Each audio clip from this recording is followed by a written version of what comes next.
अच्छा, लेकिन ethnic where में ही क्यों, मतलब बहुत सारे सेगमेंट है उस टाइम पे भी आपको, मतलब बाकी सेगमेंट में लोग ज़्यादा पैसे खर्च नहीं होते, 1000-2000 में पैंट शर्ट हो जाते हैं। मैंने इस पे थोड़ा सा रिसर्च किया, थोड़ा सब समझा, कपड़ा क्या कॉस्ट है, सिलाई क्या है, बल्क क्वांटिटी में क्या जा रहा है, तो पूरा का पूरा पैसा रिफंड, 100% रिफंड। कोई स्कैम, कोई फंडा, कोई वाउचर या कोई कपड़े के बदले कपड़े, ऐसा कुछ नहीं है। ये शुद्ध वापस पैसे देने की स्कीम है। हाय दोस्तों, तो कैसे हो आप सब लोग। दोस्तों आज का वीडियो एक पॉडकास्ट होने वाला है जहां पर आपको मैं एक ऐसे शख्स से मिलाने वाला हूं जिन्होंने मेंस इथेनिक वेयर के अंदर में काफ़ी बड़ा अपना ब्रांड एस्टेब्लिश किया है। इस वीडियो को देखने पर दोस्तों आपको काफ़ी कुछ आपको सीखने को मिल सकता है। जैसे कि अगर आप बिजनेस में थोड़ा बहुत भी इंटरेस्ट रखते हो ना, तो आपके लिए ये वीडियो एक वरदान साबित हो सकता है। इस वीडियो को अगर आप अंत तक देखते हो तो आपको समझ में आएगा किस तरीके से एक छोटे से बिजनेस को आप एक बड़ा ब्रांड बना सकते हो और किस तरीके से आप भी अपना खुद का एक बिजनेस एस्टेब्लिश कर सकते हो। सक्सेसफुल लोगों की क्या साइकोलॉजी होती है, कैसे उनके विचार होते हैं, वो सब कुछ आपको ये वीडियो देखने पर समझ में आएगा। तो अभी देर ना करते हुए जल्दी से वीडियो को करते हैं स्टार्ट। अभी आपको मैं मिलाने जा रहा हूँ अलीशान के founder mister Ritesh Modi sir से। तो ये है रितेश सर जो कि अलीशान के ओनर है। रितेश सर कैसे हो आप? बहुत बढ़िया। हेलो नागपुर। बिल्कुल।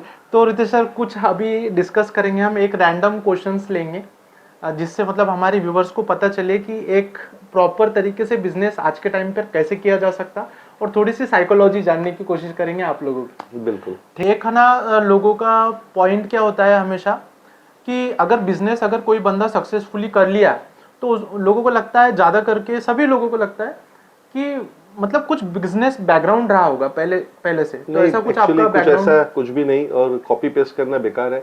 मेरा बैकग्राउंड कुछ नहीं था। रही बात पहले की, तो 14 साल की एज से मैं बिजनेस कर रहा हूँ। उस उम्र में बिजनेस में आ गया था। अच्छा। जिस समय हमारे हिंदुस्तान में चाइल्ड लेबर, बचपन में काम करना मना है। जी। अगर नहीं करता तो शायद मेरे घर को मैं संभाल नहीं पाता। सही बात है। तो मतलब 14 साल से आपने शुरू कर दिया था? हाँ, तो एट द एज ऑफ इसी 14 था। सेगमेंट में? हाँ, इसी सेगमेंट में पापा का बिजनेस था, स्ट्रगल था। पापा का नया नया बिजनेस था, उस समय ट्रांसपोर्ट का काम था। अच्छा। तो रेडीमेड में एंट्री किए थे, उनको आइडिया नहीं था कुछ भी। तो विदाउट आइडिया बिजनेस में, कोई भी बिजनेस में अगर आप जाते हैं तो आपको स्ट्रगल आएंगे या आपको परेशानी आएगी। तो मेरा सबसे यही कहना है कि जैसे प्रकृति में नियम दिया है कि हमें बीज लगाने के बाद ही फसल आती है, या एक नेचर है कि अगर एक बच्चा पैदा तो उसको 9 महीने का टाइम लगता है। अगर वो 6 या 7 महीने में होता है, प्री मैच्योर्ड होता है, तो शायद वो अपंग होता है या उसमें कुछ ना कुछ खामियां होती हैं। बराबर है। तो सेम चीज़ें हमारे नेचर के हिसाब से हर जगह है। चाहे बिजनेस हो, चाहे आपकी पढ़ाई हो, हर चीज़ के लिए एक वक्त लगता है, और उस वक्त को एंजॉय करना चाहिए, उस स्ट्रगल को एंजॉय करना चाहिए। क्योंकि डायरेक्ट अगर कोई चीज़ मिलती है तो उसका मज़ा नहीं है। आपका स्कूलिंग मतलब ऐसा कोई बिजनेस बैकग्राउंड से, मतलब स्कूलिंग बिजनेस एमबीए ऐसी कोई डिग्री? कुछ नहीं, जो जिंदगी ने सिखाया है वो शायद बड़े से बड़े कॉलेज नहीं सिखा सकता। वही एक्सपीरियंस रहा? वही एक्सपीरियंस है। और जो नुकसान होता था वो मेरी फीस होती थी। अच्छा, तो नुकसान भी हुआ है मतलब कभी? बिल्कुल होता है। मैं तो 10 में से 8 बार नुकसान खाता हूँ, 2 बार कमाता हूँ। अच्छा अच्छा। तो तो मतलब एकदम से ये जो शुरुआत आपकी जो जर्नी हुई थी, अलीशान जो सबसे पहले बना था, वो कैसे, मतलब कब से स्टार्ट हुआ था स्टार्टिंग? ये 20 अप्रैल 1990 की इसकी ओपनिंग है, मेरे पापा के हाथ की। अच्छा। और मैं 1991 में आ गया, जब मैं 10th में था। उस समय स्ट्रगल बहुत था, बिजनेस कोलैप्स होने के मोड़ पे था। तो उस समय संभालना पड़ा, क्योंकि ऑप्शन यही था, या तो बिजनेस को संभाल लो या फिर जाके कहीं जॉब करो। तो वो ऑप्शन में फिर मैंने बेटर, क्योंकि बिजनेस हमेशा बेटर होता है, चाहे वो छोटे लेवल पे हो या बड़े लेवल पे हो। स्टार्टिंग में जो शुरू किया था तो कितने लोगों के साथ आपने मतलब शुरू किया था? नहीं, देखिए 1991 में तो कुल मिला के 7-8-10 लोग ही थे। हाँ हाँ। फिर 98 में मेरी शादी हुई। तो शादी के बाद से थोड़ा सा होता है, जिम्मेदारी बढ़ गई, पैसे कमाने की भूख और हो गई, क्योंकि परिवार बढ़ा, फिर बाकी चीज़ें, मैच्योरिटी आई, बचपना खत्म हुआ। उस समय मेरे पास 35 लड़के थे, 35 उस टाइम पे? हाँ, 98 में नहीं, यानी एक्यूरेट नहीं थे, मतलब 12, 13, 15 हुए, धीरे धीरे धीरे बढ़ते हुए 2018 तक मेरे पास जो लास्ट मेरा शोरूम था तो 35 लड़के थे 2018 में। तो मतलब इन्वेस्टमेंट तो बहुत लगी होगी फिर, क्योंकि 35 लोगों को रखना। नहीं, ऐसा इन्वेस्टमेंट नहीं होता है, ये एक टीम वर्क होता है। क्योंकि जो बच्चे अभी जैसे 2018 में 35 लड़के थे, उसके पहले नहीं थे। उसके पहले तो शायद, क्योंकि इतनी पुरानी बातें हैं, बहुत पुरानी तो मतलब जो एक टेंटेटिव याद है कि 10 थे, 8 थे, जो भी लोग थे। अच्छा। लेकिन 2018 में जब हमारा शोरूम खुला, तब हमारे पास, जब हमने शोरूम खुला तो 35 लड़के थे। 35। फिर 35 से हमारे पास 70-80 लड़के हुए। आज हमारे पास मोर देन 200 प्लस लड़के हैं। और जो ये परिवार है, तो बस चाहता हूँ, पता नहीं किसकी किस्मत से मैं भी खा रहा हूँ या चल रहा हूँ। तो अभी इथनिक वेयर में अपने पास मेन स्पेशलाइजेशन इसी चीज का है, तो क्या क्या चीजें मिल जाती है अपने पास? हमने एथनिक दूल्हे के लिए किया है, क्योंकि जब 98 में मेरी शादी हुई थी तो मेरा सूट 35,000 का हुआ था। उस समय हम एथनिक में नहीं थे, हम कंप्लीट फैमिली शॉप में थे कि लेडीज़ भी था, बच्चे भी थे, यानी सब चीज़ें बेचते थे, शर्ट पैंट, बाबा सूट, कुर्ता पैजामा। पर हम एथनिक में नहीं थे, हम सूट और शेरवानी नहीं बेचते थे। तो जब मैंने 35,000 का सूट मुझे जब मेरे फादर इन लॉ ने दिलाया, क्योंकि एक रीति रिवाज है शादी में कि फादर इन लॉ आपको गिफ्ट करते हैं सूट का कपड़ा, या तो उस समय मुझे इसलिए दर्द हुआ कि 35,000 उन्होंने भले खर्च किए हों, पर फील हो रहा था यार इतने पैसे नहीं खर्च करने चाहिए। ऐसा क्या है कि जो 35,000 रुपये सूट में लिए जा रहे हैं, एक सिंपल सा कपड़ा प्लेन, और उसमें 35,000 रुपये का उन्होंने चार्ज किया। तो बस मैंने सोचा ऐसा, जैसा मैं सोच रहा हूँ बहुत लोग सोचते होंगे कि यार 35,000 रुपये 1998 में मतलब बहुत बड़ी रकम थी। बराबर है। तो मैंने इस पर थोड़ा सा रिसर्च किया, थोड़ा सब समझा, कपड़ा क्या कॉस्ट है, सिलाई क्या है, बल्क क्वान्टिटी में क्या जा रहा है। फिर हमने उस समय उसको 1999 में, जो मार्केट में 35,000 रुपये का, 30,000 रुपये का, ठीक है कपड़ा थोड़ा बेटर था, जो वो 30-25 हज़ार का था वो 5,000 तक बिक रहा था।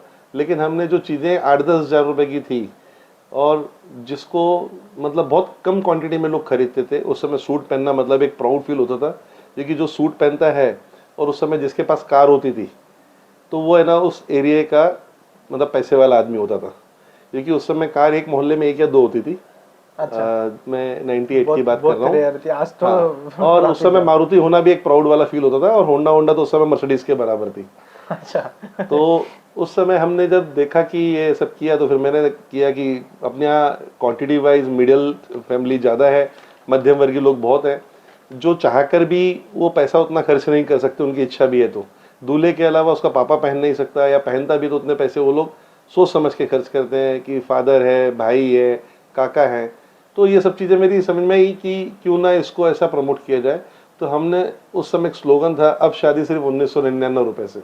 अच्छा। तो हमने वो 1999 रुपये में कोट पैंट शर्ट टाई रुमाल अंडरवेयर बनियान, हमने कंप्लीट एक पैकेज दिया, और वहाँ से मेरा ये स्टोरी स्टार्ट हुआ।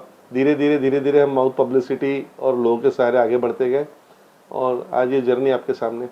अच्छा, लेकिन इथनिक वेयर में ही क्यों, मतलब बहुत सारे सेगमेंट है, उस टाइम पे भी आपको मतलब समझ में तो आ रहा था होगा। बाकी सेगमेंट में लोग ज्यादा पैसे खर्च नहीं होते, 1,000-2,000 में पैंट शर्ट हो जाते हैं। ये एक ऐसा सेगमेंट है कि जहाँ आदमी कहीं 1 लाख रुपए की शेरवानी ले रहा है, 1-1.5 लाख के सूट ले रहा है, तो इतने पैसे लगाने की जरूरत नहीं है, उसी का मजा 10,000 में आ जाएगा। यहाँ पर लोग स्पेशल टाइप से मतलब बजट निकाल कर आते हैं कि नहीं, बजट निकाल के नहीं आते, बजट लेके भी आते, तो उनका मैं बजट कम में काम करा देता हूँ। अच्छा। क्योंकि मेरा ये सोचना है कि जितनी क्वांटिटी बिकेगी, जितना बिजनेस टर्नओवर आएगा, ह्यूज अमाउंट होगा, ह्यूज उसका वो होगा, उसमें आपका प्रॉफिट निकलेगा।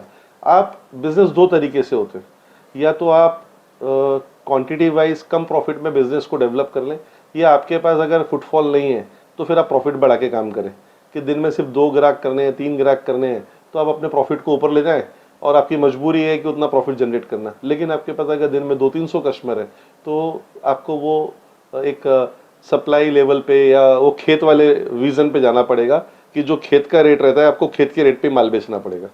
मतलब सबका ध्यान रखना पड़ेगा, और एक प्राइस में एक्चुअली देखा जाए तो देखिए ना, बेनिफिट बिजनेस का मोटिव क्या है, बिजनेस का मतलब ही क्या है। आज है ना, बिजनेस सिर्फ सेल्फ बेनिफिट है। एक्चुअली बिजनेस से बेनिफिट सबको होना चाहिए, चाहे वो आपके यहाँ काम कर रहे हैं या जिनसे आप माल ले रहे हैं उनके यहाँ जो काम कर रहे हैं, अब जिनको दे रहे हैं, तो सारे लोगों का बेनिफिट देखते हुए क्या बेनिफिट हो सकता है, उसको बोलते हैं बिजनेस।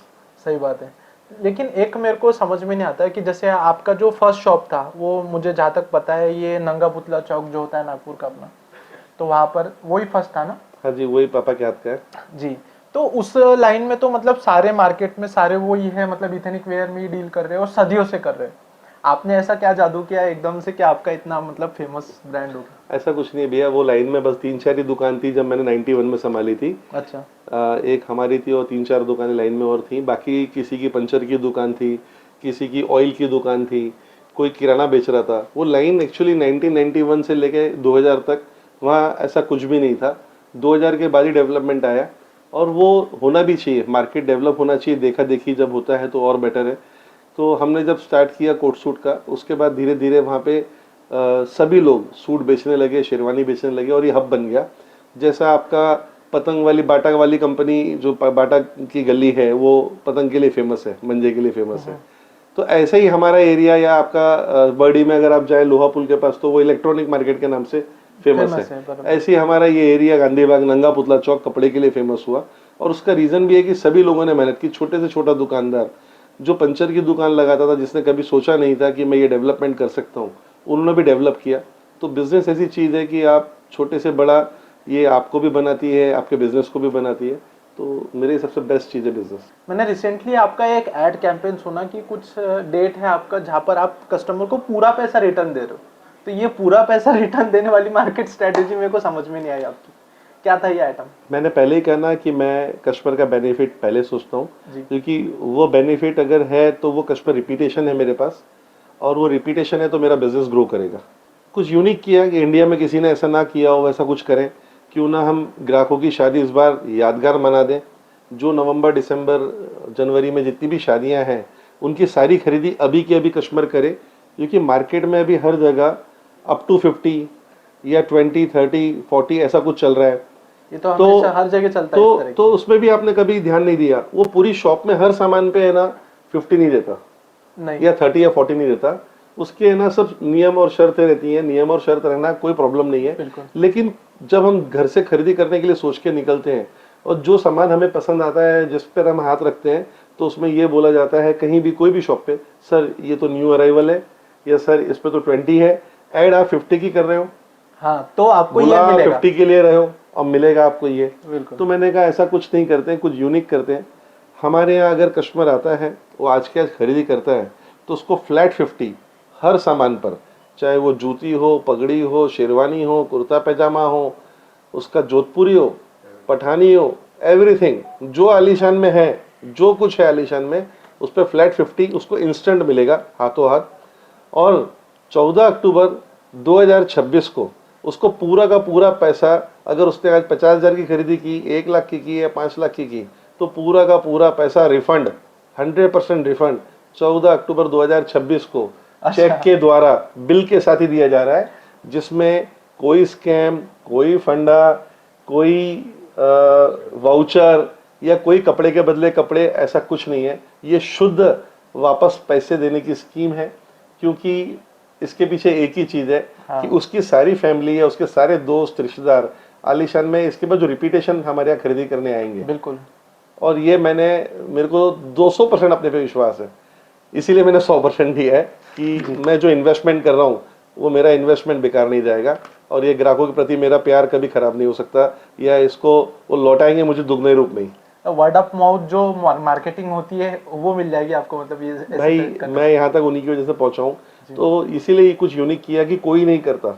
हमेशा वही चीज में मजा आता कि ये कोई नहीं करता, और बोलने में भी आता है, बातें भी ये होती है, अरे यार ऐसा कौन करता है। तो आपने ये जो स्कीम निकाला, ये अपने दिमाग से निकाला या मतलब ऐसा कहीं आपने नहीं, देखा है, ये कहीं दिल चल से रहा है? निकाला। दिमाग से तो यार मेरा परिवार मेरे साथ नहीं था, मेरी फैमिली और मेरे शॉप में जितने भी जो बच्चे पुराने हैं, जो आलीशान के साथ में आज 20-25 साल से हैं, उन सबका यही कहना था कि भैया ये 100% पैसा वापस क्यों दे रहे हो, ऐसा क्यों कर रहे हो, ये नेगेटिविटी जाएगी, लोग ये सोचेंगे ये वापस कर रहा है या स्कैम है, ये कुछ है। मैंने कहा जिसको जो सोचना है सोचने दो। जिस कस्टमर को मैं 100% पैसा वापस दे रहा हूँ, उसका पूरी खरीदी का पैसा वापस दे रहा हूँ, कम से कम वो खुश होगा, उसके परिवार के लोग खुश होंगे, मेरा काम हो गया। तो कुछ कस्टमर्स के लिए ये मतलब सभी के लिए आलीशान में आए, ये सभी के लिए, इसमें ऐसी कोई बंदिश नहीं है। तो ये टर्म्स एंड कंडीशन जो थी वो ईयर वाली थी, वो भी मैंने आपके सामने अनाउंस कर दी कि कोई चीज़ छुपा के नहीं रखनी है। आपको आज के आज इंस्टेंट डिस्काउंट चाहिए तो फ्लैट 50 है, और अगर आपको पूरा का पूरा पैसा वापस चाहिए तो चेक के द्वारा मैं बिल के साथ हाथों हाथ दे रहा हूँ। अरे बाप रे, ये तो बहुत ही खतरनाक स्कीम निकाला। तो मेरे दिमाग में अभी और एक क्वेश्चन आया कि जैसे एडवर्टाइजिंग में भी मतलब अभी काफ़ी सारे आज के टाइम पर टूल्स निकल चुके हैं, फेसबुक है, इंस्टाग्राम है, रेडियो है, पेपर है, वो तो न्यूज़पेपर वगैरह तो पुरानी है। आप इसमें से किसको मतलब एक पावरफुल टूल समझते हो एडवर्टाइजिंग? ऐसा कुछ नहीं है, जो मेरे को कम बजट में देता है, थोड़ा सा मेरे को अपॉर्चुनिटी दे देता है, तो उस टूल को मैं यूज़ कर लेता हूँ। क्योंकि हम इतना स्ट्रगल करके यहाँ तक आए, तो अभी जो ऐसा लगता है कि ये एफएम सस्ता माध्यम है, या कुछ बेनिफिट है एफएम की वजह से, या होर्डिंग जहाँ सस्ती मिल रही है, जहाँ ऐसा लगता है कि हाँ कि इसको हम इस रेट में हम अफोर्ड कर सकते हैं। वैसे एफएम और होर्डिंग में से दोनों में से क्या सस्ता पड़ता है? दोनों ही सस्ते हैं, जैसा जो मिल जाए अपॉर्चुनिटी, मार्केट डाउन रहे तो ये सब चीज़ें सब मार्केट के सिनेरियो पे है। तो हम लोग भी उसको उस वक्त ग्रैब करते हैं। बाकी और ऐसा, और मुझे सिर्फ शौक है एक्चुअली, बिजनेस को मैंने ना हमेशा एक पैशन, या मैंने इसको मतलब कहते हैं ना इसको मैं प्यार करता हूँ या चीज़ें, तो उसके हिसाब से मेरे को ऐड करना और ये करना पसंद है। और ऐड भी मैं ना सिर्फ इसलिए नहीं करता कि सिर्फ अपना आलीशान ही कर रहे हैं, मैं कुछ स्कीम लाता हूँ या कुछ प्रमोट करने को देखता हूँ तो मैं ऐड करता हूँ। वैल्यूएबल स्कीम्स रहती है। हाँ तो करता हूँ। तो मतलब पूरा ईयर चलती है क्या ये? नहीं कुछ ना नहीं कुछ? नहीं नहीं, मैं साल में 3 बार, 3 महीने या 2 महीने 3 महीने बजाता हूँ, पर वो इको करती है क्योंकि मैं इतना बजा देता हूँ कि अगर गाड़ी में अगर गाना भी बज रहा हो तो लोगों को आलीशान सुनाई देता है। हाँ वही है, आलीशान का म्यूजिक मतलब बहुत ट्रेंड कर रहा है आजकल। हाँ मतलब मैंने बचपन में पापा से सीखा था कि अगर आप किसी चीज़ को अगर बहुत ज़्यादा हैमर करो तो वो चीज़ दिमाग पे छप जाती है, स्ट्रोक करती है। स्टोक करती है। तो मैंने वो मेहनत के रूप में मेरे को बताया था, मैंने उसको ऐड में ले लिया। सही बात है। क्योंकि मेहनत करते करते तो यहाँ तक पहुंच ही गया, वो हैमर करते करते यहाँ तक तो पहुंच ही गया किसी चीज़ को। मतलब आज के डेट में कोई एक छोटा बच्चा भी है तो उसको भी पता है आलीशान कुछ चीज है जहाँ पर मतलब कपड़े वगैरह मिलते हैं इतनी वेयर में। हाँ मेरी कोशिश यही है कि मैं मतलब सपना तो यही है कि मैं हर शादी को यादगार बनाऊं, खाली इसलिए नहीं कि पैसे कमाने हैं, इसलिए कि यार जो प्राउड फील होता है ना कि जब वो खुशी होती है। एक्चुअली ये शादी खुशी वाली चीज़ है, तो खुशी वाली चीज़ों में पार्टिसिपेट कर रहा हूँ। तो जब किसी घर में शादी हो रही है और उसकी ड्रेसअप, क्योंकि दूल्हे और दुल्हन के ऊपर सबका ध्यान होता है, मेन हीरो रहते हैं और उनके परिवार के लोग, जब हमारे यहाँ से वो कपड़ा या हमारी जो डिज़ाइन वहाँ जाती है और उसको जब वो तारीफ़ करते हैं, मेहमान तारीफ़ करते हैं, तो वो जो प्राउड फील होता है ना, जब हमें कस्टमर बताता है कि बहुत अच्छा था भैया, बहुत लोगों ने तारीफ़ की, वो तारीफ़ आपको है ना करोड़ों रुपए खर्च करके भी नहीं मिल सकती। तो ये सिर्फ हमारे बिजनेस में ही है। सही बात है। तो मेरे को ऐसा लगता है कि हर शादी और हर दूल्हा या बाराती आलीशान से उसकी शान हम बढ़ाएं, बस ये कोशिश में लगा रहता हूँ। चलिए अभी एक बात बताइए, अभी जैसे आपका जो ये जो जर्नी रहा बिजनेस का स्टार्टिंग से अभी तक, सबसे ज्यादा स्ट्रगल वाला फेज कौन सा रहा आपका? कोविड, कोरोना, क्योंकि ये 2 साल जो निकले बीच के, सही बात। ये इतने गंदे निकले। इसमें ना जो बिजनेस हुआ या जो भी दुकान बंद करके चालू करना, शटर बंद करना, ऐसा लगा कि हम ड्रग्स या अफीम या चरस सप्लाई कर रहे हैं। अच्छा। हमारी ये परेशानी कभी किसी ने नहीं देखी कि इतना स्टाफ या इतना खर्चा, क्योंकि बिजनेस तो ऐसा होता है ना कि हमारे को सब कुछ लगा देना पड़ता है। बिजनेस में कभी कोई आदमी अपने पैसे घर में नहीं रखता। सही बात है। तो बिजनेस ग्रो कैसे होगा? आप घर में पैसे रख के बिजनेस को ग्रो नहीं कर सकते। आपको कमा कमा के जो भी आप कर रहे हो उसमें डाल डाल के उसको और ऊपर ले जाना है। तो इन्वेस्ट हमेशा करते रहना हाँ, पड़ता तो उस समय ये हालत थी कि मार्केट की कंडीशंस थी। फिर अभी 2 साल से लोगों की सोच बदल गई है। पहले 2 साल पहले लोग दिल खोल के खर्च करते थे, शादियों में 2-2 3-3 हज़ार लोग आते थे। अभी कोविड की वजह से कुछ बदला नहीं बदला, पर रिश्ते जरूर बदल गए हैं। अभी सिर्फ लोग काम के लोगों को शादी में बुलाते हैं जिनसे काम है। ये हकीकत है, ये बिल्कुल ज़मीनी हकीकत है। लोग 10 साल 15 साल पुराने दोस्तों को भूल गए हैं, जिनके साथ उनके अभी कोई संबंध नहीं है, कोई हाय हेलो नहीं, उनको कोई इनविटेशन नहीं दिया जा रहा है। अगर ये चीज़ अगर हमारी भारतीय संस्कृति में हम अगर अपनी पुरानी संस्कृति भूल जाएंगे तो शायद हो सकता है कि जो विदेशी लोग हरे राम हरे कृष्णा कर रहे हैं और हम उनके जैसा कर रहे हैं, ये सब वाइस वर्सा होने वाला है। सही बात। मैं खरीदी और मार्केट की वजह से नहीं कह रहा, मैं सिर्फ ये कह रहा हूँ कि जो इमोशंस थे वो ख़त्म होते जा रहे हैं और हम इमोशन की वजह से ही हिंदुस्तानी है। आज हिंदुस्तानी विश्व में कहीं भी जाए वो किसी की भी बिना लालच के, बिना स्वार्थ के मदद करता है। ये इमोशन ही है जिसकी वजह से मदद करता है। तो ये इमोशंस ख़त्म नहीं होने चाहिए, बस मेरा सबसे यही कहना है। तो कोविड में तो काफ़ी सारे मतलब लोगों ने अपना स्टाफ भी कट आउट किया है, तो उस समय मतलब आपने मतलब सर्वाइव कैसे करा फिर? स्टाफ कट आउट करना मतलब अपनी फैमिली मेम्बर को बाहर करना, क्योंकि स्टाफ है ना एक पार्ट होता है आपकी जर्नी का। एक तरह से जब हम दही हंडी फोड़ते हैं तो नीचे से लेके ऊपर तक, याद है आपको, पूरी टीम एक रहती है। बिल्कुल। और जो ओनर रहता है वो दही हंडी फोड़ता है। हाँ। बिजनेस यही है, अगर उसमें से आप लोग हटा दोगे तो दही हंडी कैसे फोड़ोगे? सभी गिर जाएंगे। हाँ सभी गिरेंगे, तो वो वाली चीज़। और हंडी वहीं लटकी रहेगी। तो आपने कुछ अपना नहीं, स्टाफ नहीं, कम नहीं, किया नहीं, था नहीं, या नहीं, ऐसा नहीं, कुछ? कुछ भी कोई नहीं। खर्चे तो बचाए होंगे किसी नहीं न किसी भैया, तरीके कुछ से। नहीं किया। बस मैंने कहा ना, चोर सिपाही वाला वो खेल खेला, और उस समय जितने हाथ पैर लोगे जोड़े कि भैया दुकान खुली रहने दो, मार्केट ओपन रहने दो, वो थोड़ा समझाने की कोशिश सबको की। तो बस जैसे तैसे वो दिन निकाले और सरवाइव किया अपने आप को। मतलब थोड़ा थोड़ा सेल तो आपने किया होगा? सब नहीं किया है, और किया जरूरी है भाई। देखो मैं क्या बोल रहा हूँ, इस देश की जो है ना, मुझे अभी भी समझ में नहीं आ रहा, हमारे इस देश को सिर्फ कृषि प्रधान देश क्यों कहा जाता है? हमें क्या बिजनेस प्रधान नहीं बनाना है? हमें सिर्फ क्या एक ही जगह फोकस करनी है? क्या बिजनेस इस देश की रीढ़ की हड्डी नहीं है? क्या बिजनेस के बिना टैक्सेशन या बिजनेस के बिना एम्प्लॉयमेंट जनरेट हो सकता है? तो क्यों बिजनेस को आप उसको क्यों प्रायोरिटी पे क्यों नहीं समझते कि ये बिजनेस अगर नहीं रहेगा तो इस देश की तरक्की इम्पॉसिबल है। चाहे वो छोटे लेवल का बिजनेस हो चाहे बड़े लेवल का बिजनेस हो, अगर हमें इंडिया को वाकई दिल से अगर हम चाहते हैं कि हमारा हिंदुस्तान नंबर 1 बने, तो हमें हमारे हर गली कुचे में, मोहल्ले में हमें हमारे बिजनेस को डेवलप करना ही पड़ेगा। वो तो सही है, लेकिन मतलब कुछ लोग ऐसा सोचते हैं कि रिस्क ही लगता है एक बिजनेस करना, कि एक बार अगर आ गए इन्वेस्टमेंट करेंगे नहीं निकला प्रॉफिट, अरे तो रिस्क, क्या वो एक रिस्क वाली माइंडसेट। रिस्क तो भाई आपके जीने में भी है, क्यों नहीं है रिस्क? आपकी सांस कब तक चल रही है, सबसे बड़ा रिस्क ही है। आपको बराबर। कैसे फिर तो ये तो आपके बिजनेस से बड़ा रिस्क है, फिर किस बात में रिस्क नहीं है? और रिस्क है तो ही जिंदगी है। रिस्क है तो इश्क है, नहीं वो इश्क तो भाई वो डायलॉग है। वो तो उन्होंने अपना प्रोग्राम हिट करना था। बिल्कुल, तो मतलब रिस्क लेनी चाहिए हर किसी ने, है मेरे ना? हिसाब से अगर आपको आम जिंदगी जीनी है, नॉर्मल लाइफ जीनी है, तो फिर कैलकुलेटेड रिस्क होनी चाहिए। नहीं, ऐसा कुछ नहीं है। आप पे आपको अपने पे भरोसा होना चाहिए। कैलकुलेटिव क्या है? कैलकुलेटिव लेना मतलब फिर आपने फिर दिमाग यूज कर लिया। अरे दिल से काम करो। एक्चुअली हमारे पास दो चीजें हैं, दिमाग और दिल। बिल्कुल। ठीक है, दिमाग तब यूज करो जब सामने वाला यूज कर रहा है, तब अच्छा। तक हाँ, तब तक दिमाग बिल्कुल यूज मत करो, फिर तक दिल से ही चलने दो। तो आपने मतलब जो भी आप फैसले ले रहे हो अपने आउटलेट से रिलेटेड जो भी है, नहीं, मेरी जिंदगी में भी तो दिमाग से नहीं लेता, दिल से ही लेता। सारे फैसले दिल से लेते हाँ, हो? मैं इमोशंस, मेरा सोचना यही है। हाँ। अगर इमोशन खत्म तो आपका गेम खत्म। इसलिए शायद आप ज्यादा कनेक्ट कर पा रहे हो अपने। हाँ, मुझे मज़ा आता है क्योंकि देखिए क्या है, ज़िंदगी आदमी की एक मतलब लिमिटेड है, 50 साल, 60, 70 साल। हमें अमर बना के तो भगवान ने भेजा नहीं है। तो आप है ना, मतलब आपका नाम ही आप है ना 100, 200, 500 साल तक ले जा सकते हो, अपने आप को नहीं। तो कोशिश करें कि अपने आप को, अपने नाम को ऐसा डेवलप करें, चाहे अपने ब्रांड को डेवलप करें। और ये तब हो सकता है जब आप बिना स्वार्थ के आप लोगों के साथ कनेक्ट हो, आप उनकी तकलीफ समझें। वो एक रोटी अकेले खाने का मज़ा नहीं है, उसके हिस्से करके खाने का मज़ा जो है ना, आप करके देखिए। कभी आइसक्रीम खा के देखिए कि कोई ऐसा नहीं कि आप सबको बांट रहे हो, कोई नीडी, अगर कोई बच्चा खड़ा है उस समय अगर आप आइसक्रीम ला रहे हो, एक जनरल आईक्यू थॉट है ये, उस बच्चे को अगर आप आइसक्रीम देते हो ना, तो जितना आपको खाने का मज़ा नहीं उतना उसको देने का मज़ा है। तो यही बिजनेस है।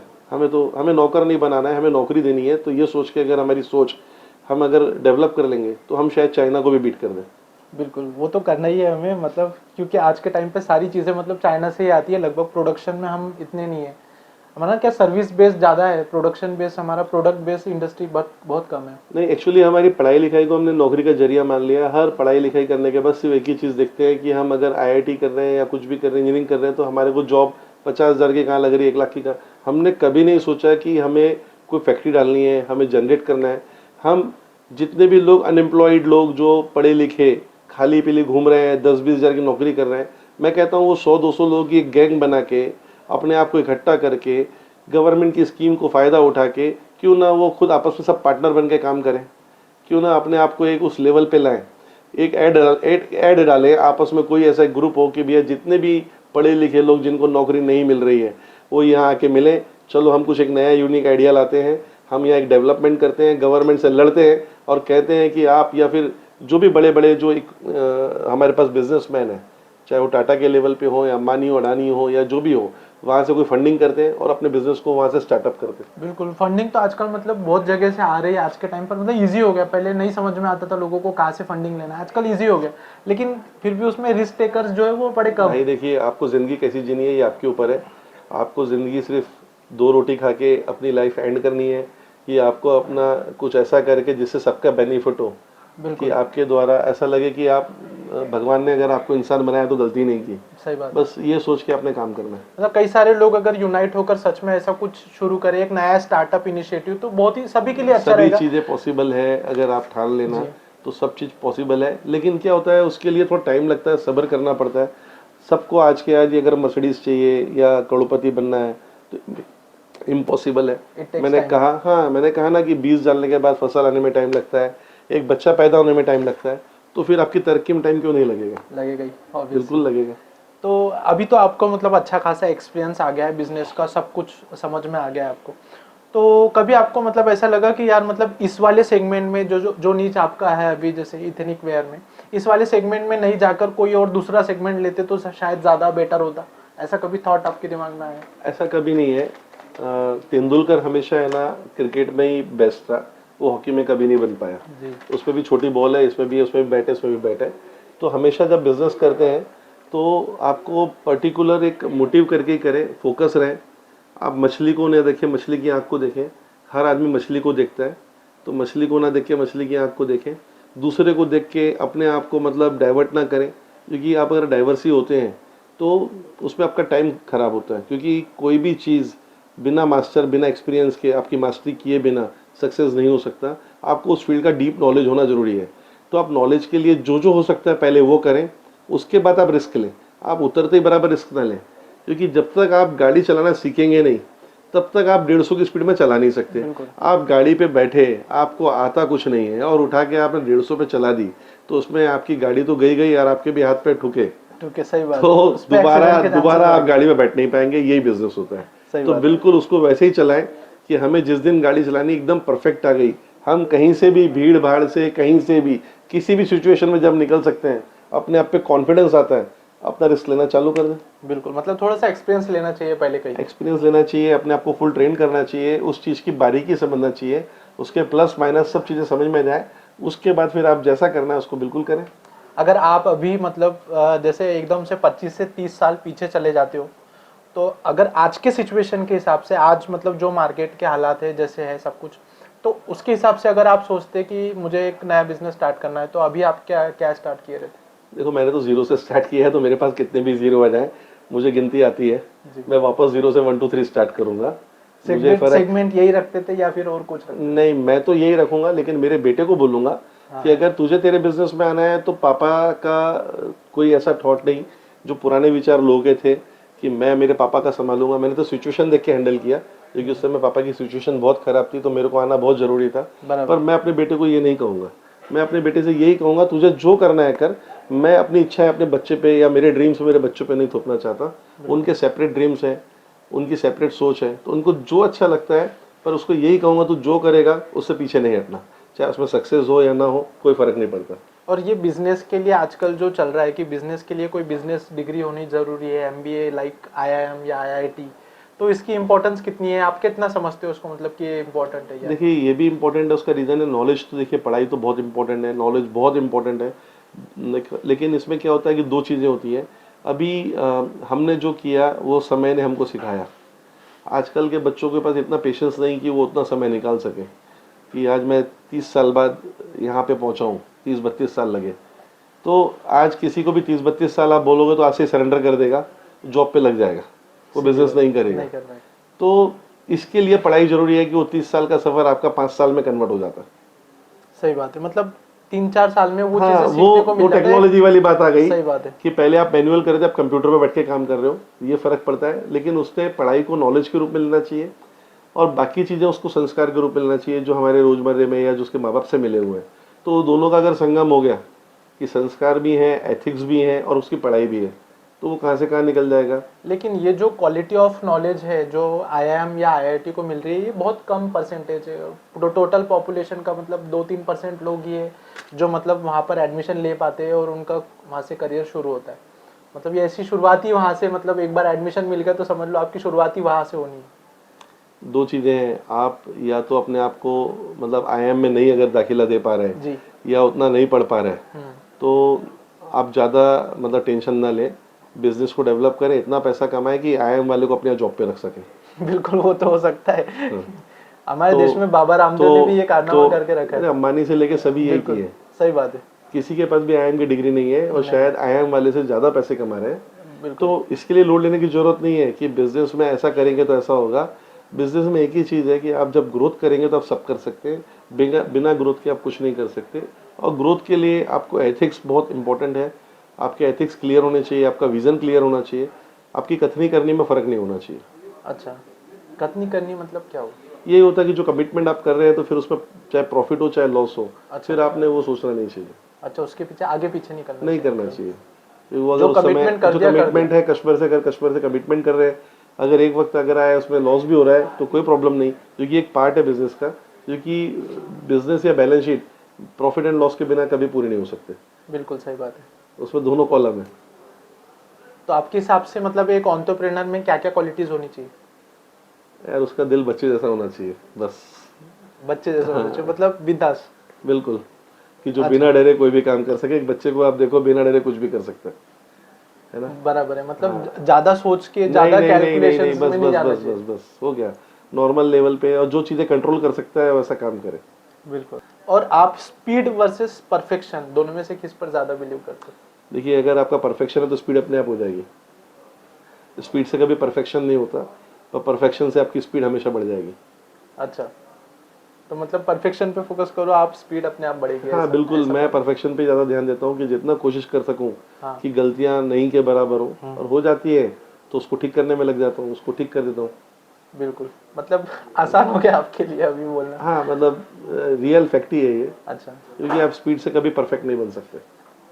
अब वो तो है, क्योंकि आप अगर स्पीड में, अगर कोई सपोज करके कोई एक बड़ा पाव का स्टॉल भी है, अगर वो बहुत अच्छा बना रहा है और स्पीड में बना रहा है, पहले तो मतलब अच्छा बना रहा है तो एकदम रश बढ़ गया, रश बढ़ने के बाद में अगर स्पीड में बना रहा है तो ऑब्वियसली उसका उसकी क्वालिटी जो है क्वालिटी नीचे जाती है। नीचे जानी ही जानी है। परफेक्शन रहेगा तो स्पीड अपने आप आ जाएगी। और परफेक्शन रहेगा तो स्पीड आ ही जाएगी, ऐसा आपका मानना है? सही हाँ है। बिल्कुल। तो फाइनली आप बताइए कुछ मैसेज जो भी मतलब व्यूअर्स देख रहे होंगे। कि बस अगर वाकई अपने देश को, मतलब मैं तो पूरा घुमा हूँ वर्ल्ड में, पर हम आगे अभी भी है ना, हम बैंकॉक के लेवल पे भी नहीं पहुँचे। मतलब बहुत, मतलब ये सुनने में गंदी बात लगती है कि वो एक ऐसी कंट्री है जिसके बारे में हम तरह तरह की बातें करते हैं। मैं चाइना से तो कंपेयर ही नहीं कर रहा। चाइना से कंपेयर करने में हमें कम से कम 200 साल लगेंगे। अच्छा, इतना पीछे है? हाँ बिल्कुल पीछे हैं हम लोग। क्यों? क्योंकि हमारे में डेडिकेशन की कमी है, हमारे में बिजनेस के बारे में जो व्यू हमारा है ही नहीं। हम नौकरी करने के पीछे ज़्यादा मर रहे हैं, हमें है ना सिर्फ जॉब चाहिए। मैंने चाइना में कभी किसी को है ना, उनका विजन नहीं है कि वो चाइना में जॉब के लिए मरे, वो बिजनेस के लिए। तभी तो पूरा वर्ल्ड चाइना के पास जा रहा है, पूरा वर्ल्ड। चाहे आप मोबाइल से लेके ऑटो इंडस्ट्री से लेके बारीक से बारीक चीज़ें सब वहाँ बन रही हैं।